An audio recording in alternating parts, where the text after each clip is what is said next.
Alright everyone, today we've got another great differential calculus video. Hopefully you're going to enjoy it.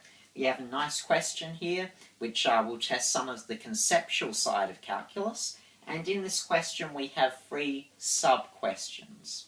So let's go through it and have a go. This will be a 2-part video. We'll get through the first 2 bits during this video, and then you feel free to look up the second part of the video to be able to see the answer to the 3rd question. So let's have a look at the question. We're given a point, and what we need to be able to do is work out what k is, because we have a function, or should I say more a relationship, because we have x's and y's on the same side of the equation, so it's not an input to output.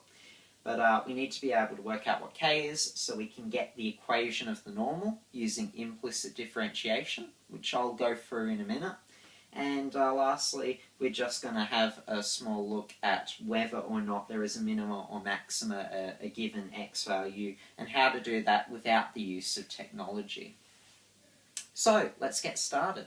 Now, first off, what we're going to want to do is work out k. This is going to be really easy. We don't need to differentiate because, again, this is just a relationship that we're working with here, and we have our values of x and y already. So we have x to the 3 plus xy squared plus y equals k. And all we need to do is plug in our x and y values using substitution. So we have x to the 3. X at our point is 3 because this is an xy coordinate, isn't it? So we get 3 to the power of 3, which is 3 times 3, which is 9, and then we times that by 3 again, so 9 times 3, which is 27. Then we have xy. Now x is 3. And then we have negative 1 squared that's multiplied by 3. And negative 1 times by negative 1 makes positive 1, because 2 negatives make a positive. So if that's the case, I'm not going to even bother putting 1 in there, because 3 times 1 is the same as just writing 3. So no point having that extra digit in there for no real purpose. And lastly, we add y on the end, and y is negative 1. So we're adding negative 1, so in reality it's just going to be take 1, because a positive and a negative, again, make a negative. So there we go. And that equals k. And as you can see, they're all numbers, so we're able to simplify it down. So 3 to the power of 3, I just said a moment ago, it's 27. And we have plus 3 take 1, which is really just going to be plus 2, because 3 take 1 is 2. So 27 plus 2, that's very simple arithmetic, and we get 29. So therefore, k equals 29. Now that we've got that for our relationship up here, we're going to be able to plug that in, and we're going to be able to find the equation of the normal. So let's go ahead and work that out, shall we? So, we're given our function, and it's always good to write it out again so you can scribble all over it. And let's substitute in our x and y values after we actually differentiate it. So you can actually do it at the time, but I feel as though it's better to be able to plug them in at the end. So let's just keep it generic for the moment. And if this is the case, what we can do is we can actually work out for other values, which is probably what we're going to need to do in the 3rd part of the subtopic that I'll be going through in the next bit. So now we can replace k with 29, because we worked that out before, and then we can implicitly differentiate. So x to the 3, when we apply the power rule to that, we bring the exponent of 3 down to the front, to the position of the coefficient, and we multiply it by the coefficient. Now 3 times 1 is 3, so we end up having 3x, and then we subtract 1 from the exponent. 3 take 1 is 2. 3x squared. Done, we differentiate that term. If you have a problem with implicit differentiation, how to handle y's, how to differentiate in general, I recommend checking out my other videos as well. Just look for videos on the chain rule or implicit differentiation, depending on what you're not comfortable with.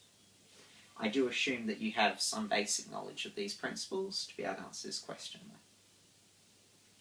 So now we need to apply product rule here because we have two terms multiplied by each other. We have x and y squared. Now product rule says, well, we differentiate our first term.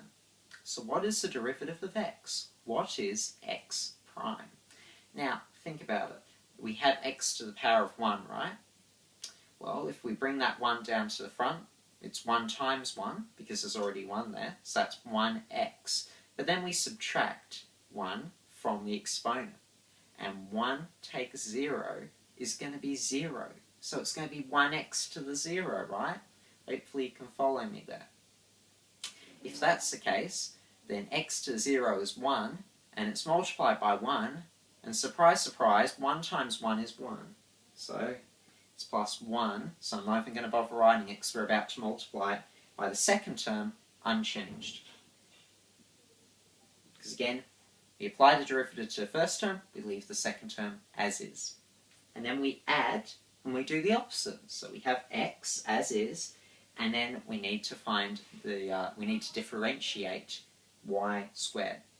So if that's the case, we bring that 2 down from the exponent to a position of the coefficient, and we multiply them by each other. So we get 2 times 1, y, to the power of 1.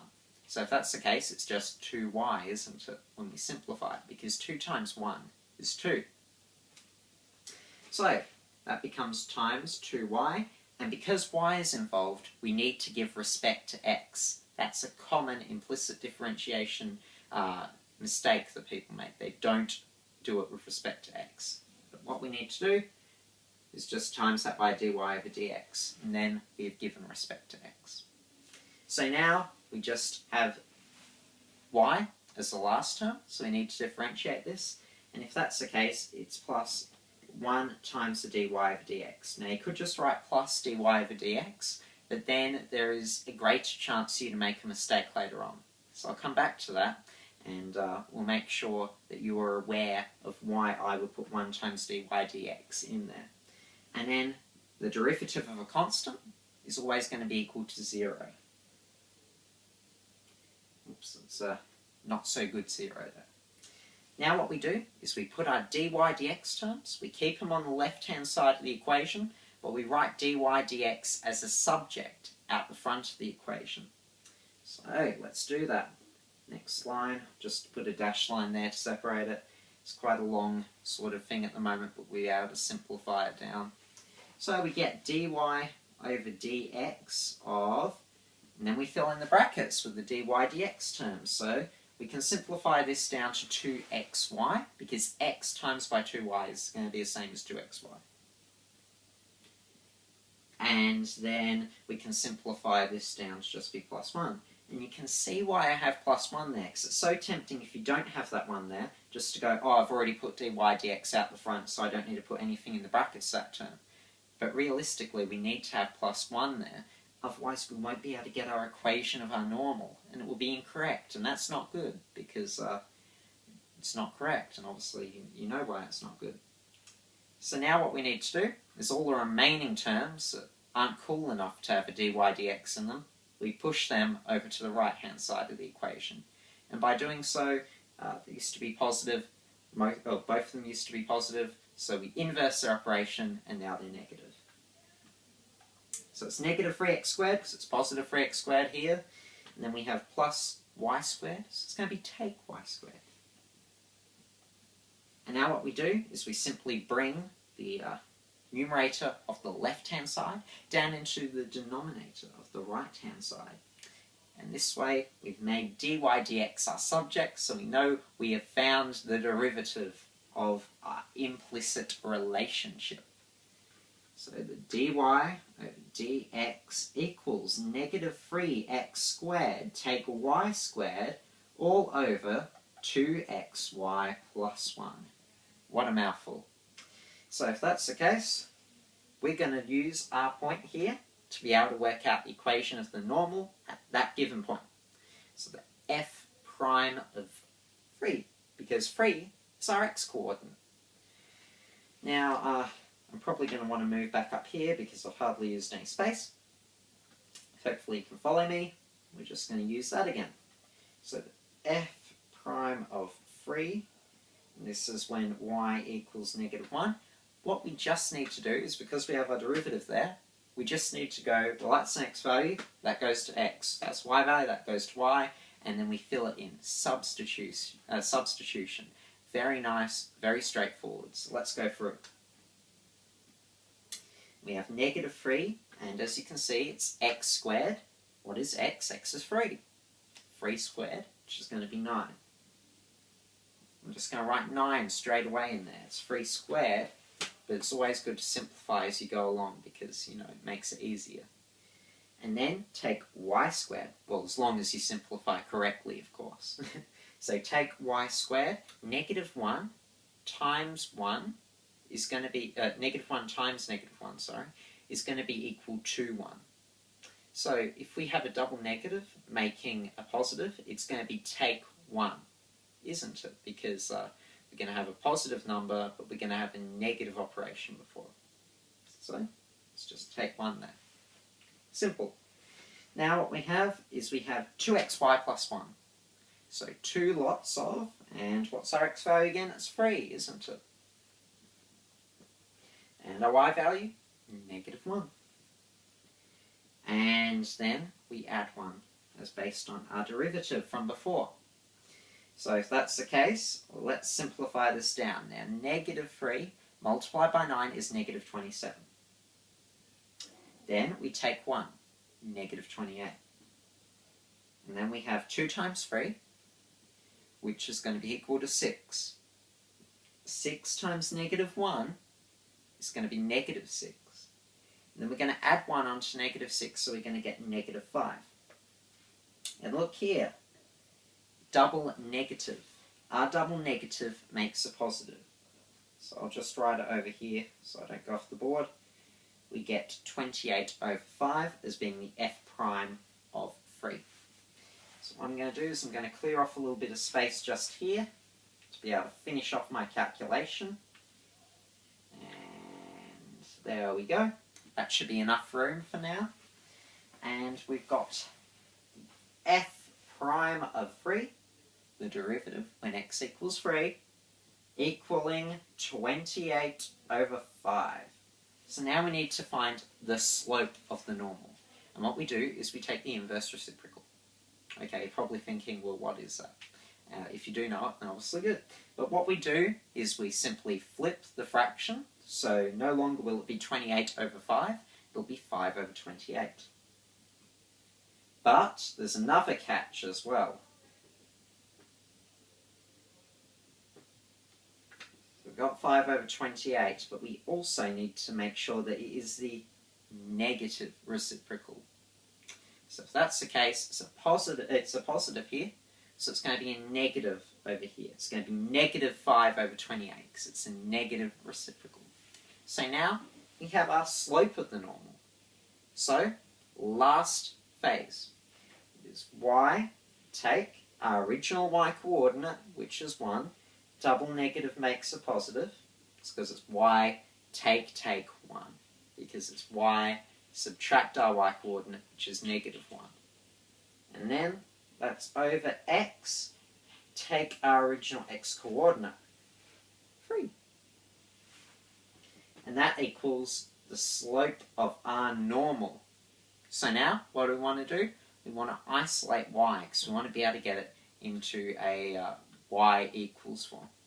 Y equals mx plus c, if that's the case. So now what we do, to be able to solve this, is we simply go, okay, we can move this denominator, into numerator. The denominator, the left-hand side, will be going to the numerator, the right-hand side. So we get, and I'll write it over here, y plus 1, left-hand side stays the same in the numerator, equals -5/28 lots of x, take 3. Then we expand.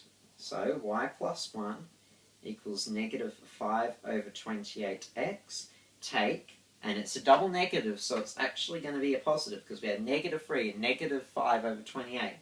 So it's plus, and 5 times by 3, because this is actually 3/1, is going to be 15. and then 28 times 1 is going to be equal to 28. So we have 15 over 28 there.